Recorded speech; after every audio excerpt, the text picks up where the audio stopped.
Hey, everybody, welcome back. We're going to be doing a personal reflection on transactional leadership and where we've used it in our experiences.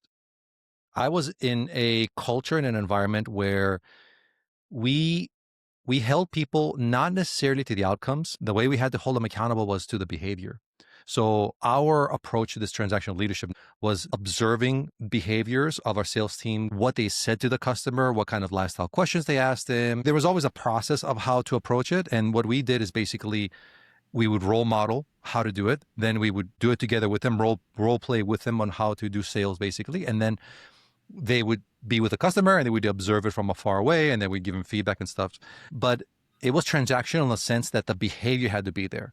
Now, if that person did all the behaviors and they did it in good faith and they weren't performing well, that was not something we were able to hold them accountable for and like essentially like coach them out.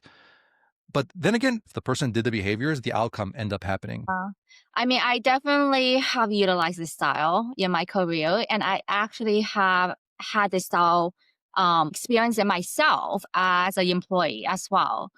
It is a very effective and dominant style when the position and role allows it or calls for it. So where I have utilized it is primarily with sales teams, sales departments, because they were based off of a commission heavy type of, incentive or a reward, whether it's gift cards or whether it's, swag, whatever it may be. But there was a carrot on the stick and they were the one in charge and responsible to be able to achieve that reward.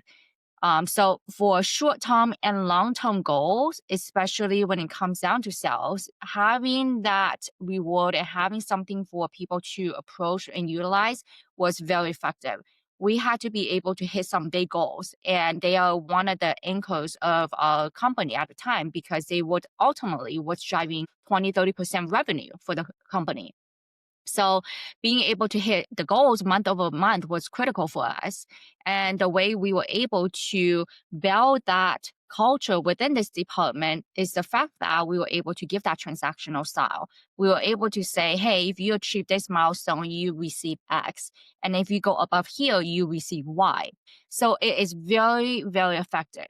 Now, I have been roles where this style I absolutely love as well. I come from a sales background myself, so I've been in roles that is very commission based. I love the fact that you basically write your own paycheck in a way. I had uncapped commission. As long as I achieve this goal, I receive X. And I just love I feel like the directness of knowing exactly what I need to do.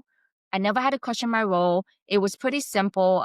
These are my tasks day to day. It doesn't change too often as long as I perform it and do my duties. I know I'll be able to achieve my goal and receive the reward that I am after. So I really, really like this style when it came down me building my career as a sales background. This is the style I feel like that even works on your personal life. If any of you guys have pets or kids or anything, it's very much also a transactional style. When you're training your dog to do different tricks and whatnot, and you're training them with treats, the reason why that is effective when you train out treats is because they know if they do a specific task, the outcome is the reward. That's transactional. The same with if you have kids, if you tell them, hey, if you do these chores, you receive a $5, whatever it may be, the human behavior, everybody start to pick it up of like, oh, as long as I do these type of tasks or behaviors on what I need to accomplish, I will receive a reward. So this style I know very well from both experiencing it myself as well as utilizing it myself because it is just very effective when in sales environments as well as when you are really needing to use a style that is going to give you short-term wins and be able to kind of really motivate and light the fire within the team and just get things going. This is a really effective style. Of course, there is also the potential challenges with this style because uh, if people don't achieve the goals or not, there's going to be discouragement. There's also going to be situations where people will feel burnout because they're constantly trying to achieve this carrot. Like you have to think of it as an when you run a sales team, the carrot never kind of disappears. It just gets bigger, or it grows, or moves farther. Like so, you can create burnout or not. And then there's also the potential issues of having the team be feel divided because somebody maybe is a top player constantly achieving it, while others feel like they can never beat them, right? And so there's a division that tends to happen, and some people give up. So it is a very emotional style, I feel like. As a leader, when you are using this style and you're running a team that has to utilize this style, you do invest a lot of your emotions and EQ, everything within it. You're constantly checking up on your team and being able to see how they're doing. And you have to be able to know when to pivot. You have to be able to know when to change the reward. You have to keep it fresh at all times, things like that. So If you are in a sales role, this style feels like it's always there, kind of in the background. You switch out of it when you're doing other things, but you're always kind of a transactional leader to your team because they're in sales. So they're always expecting this kind of like back and forth. To you, would you say you were always on as a transactional leader? Because I know one thing that I had a reaction to with my sales team was trying to make sure that they don't feel too much like they're just a number. Just getting this number and that's all there is. Like that burnout. And I remember I was making a lot of concerted effort into icebreakers in the morning meeting or when I see them, give them a high five and kind of talking more on a personal level before I get right into work. Because once they get into work, it's all about what happened with that customer? How did you do? What did they say? And you try to have fun with it. But I'm just curious because I feel like that's definitely an easy burnout for these employees. 100%. Yeah. This Yeah. is a very, again, very effective style, but it's a very um exhausting style at times for both employees and the leader themselves because there's always a balance. So you're right. You want everybody to feel like you're not a number, but let's just be frank, you're in a position and role that focuses on nothing but hitting a number. Yeah, Well, exactly. therefore, it's like you have to be able to know that, and the piece that comes with it that could be draining or not is you're managing, especially if you have a large team, you're managing a lot of emotions. So you, as a leader coming in, you gotta be sensitive to the team. Not everybody's gonna have the days and not everybody's gonna feel 100%. And you have to be able to be super flexible in the style. You have to know when the incentive or rewards isn't working anymore. You have to know when it needs to be changed due to the business changes. You have to be able to manage employees' reactions towards being able to achieve the style versus not. To accept this style versus not being able to achieve goals. You just have to be able to manage just a lot of reactions. I think being a sales leader is probably one of the toughest leaders. It's extremely exciting, rewarding because when your team wins, you win. But when your team loses, you lose. But it's a lot of emotions you are managing. So when you as an individual that's going into a career of sales, you have to understand that for yourself. You have to truly understand this is the path I want to go down to. Do I accept that I'm going to have very much kind of redundancy when it comes to work? It's going to be very repetitive, but the rewards usually is pretty good, right? The same for the leaders. If you're going down of like, I really like this style. I feel like it's very easy because it's very straightforward. Like you have goals, metrics hit, you reward. In your mind, you feel like, oh, that's a pretty easy team or easy style or easy leader role to be able to manage. You have to also understand you're dealing with emotions and human beings too. So is that something you like? Right? It's not going to be consistent. You're not going to have the same setup year after year. You have to be able to change and pivot. So Very good. And one other comment I want to bring up, to get your reaction on, is how you dealt with underperformers in this style, where you needed to coach them up or coach them out, because one part of it is the hiring. You try to hire the best people possible for the position. And then once they're in the door, in the scenario that I was in, it was pretty easy because it was behavior based. So I mhm. could just go and shadow a sales associate and see if they are doing the things they should be doing. And if they don't do it a certain amount of times, I could coach them on it and coach them on it and document it. And then, hey, maybe this is not the right place for you. And out they go. But when you are holding people accountable to the outcomes, does that change much, or is it pretty straightforward to you as well in regards to performance not going well? We're doing coachings, but the process is pretty straightforward, coaching up or coaching out. Yeah, I mean, with sales, you're gonna have high churn. It's just the nature of the department and role. right? People burn out, and the life cycle, I think, to being in a heavily commission sales based role is typically a couple years, right? But I think the key to this is first coming on board, you have to be able to set the right expectations. Expectations have to be applied to all, right? Second, you have to be able to create an incentive and reward that's attainable and achievable by all. It cannot be too hard to achieve that almost no one in the entire team is going to achieve it, but it cannot be easy where it doesn't feel like a reward. They're just able to do it in their sleep either.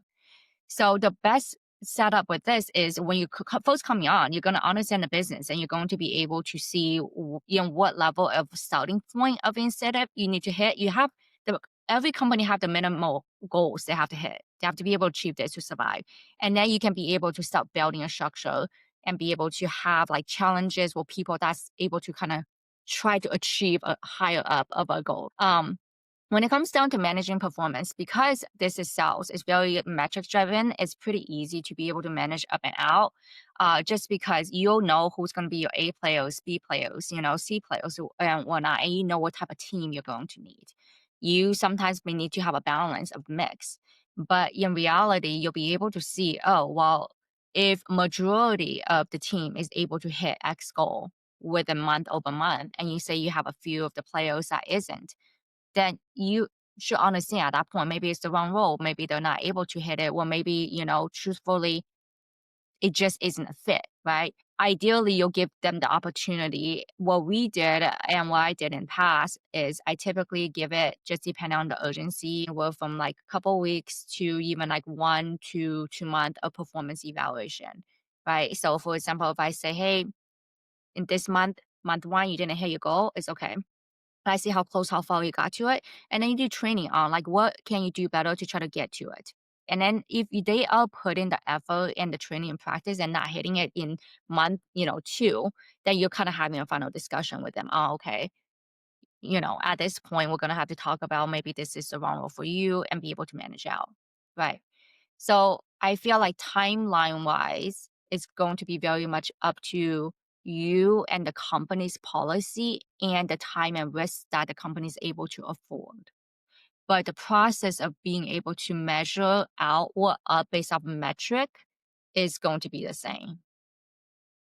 Yeah, very good. And I remember a big friction in going through this process of coaching people out when you had to was just that lag of bringing somebody in to replace them. Because every time you have somebody in that has to go, then you have to think about who's coming in and then the timeline of that and find the right people and all that stuff. And one more thing that you said that works really well, I think, is just thinking about it as you set clear expectations, you hold the expectations, you coach them up, such as like training, reviewing, helping him, etc. And if that doesn't work, you coach him out. Yeah. And probably one of the biggest mistakes most leaders do is trying to hold on to someone that they should just be coached out longer than they should, and then you just kind of hurt yourself and your whole team for that. Yeah, 100%. Yeah, I mean, hiring for sales team is not for the faint of heart for sure. It's Yes. a tough department to staff for. Sometimes you have them come on and the performance you usually can't tell. You can't always tell based off interviews, right? You don't know because every sales environment is different.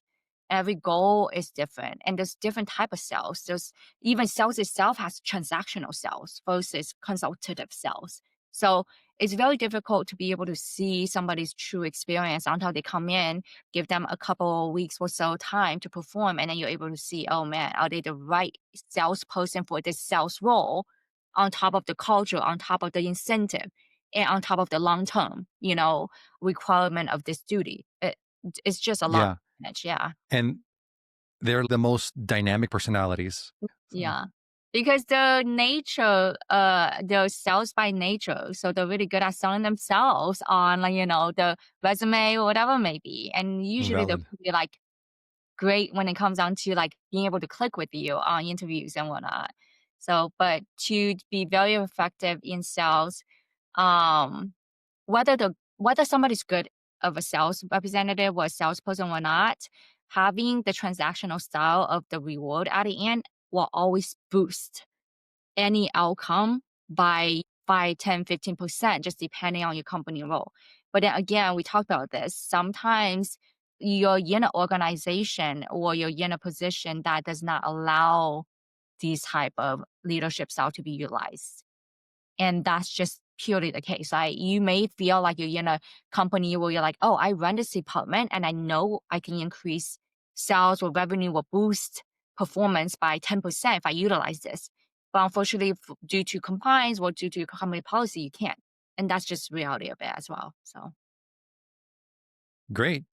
Well, thank you all very much for watching. Please like and subscribe, and do please comment on what you thought and maybe some of your experience with this transactional leadership style. See you on the next one. Bye. bye.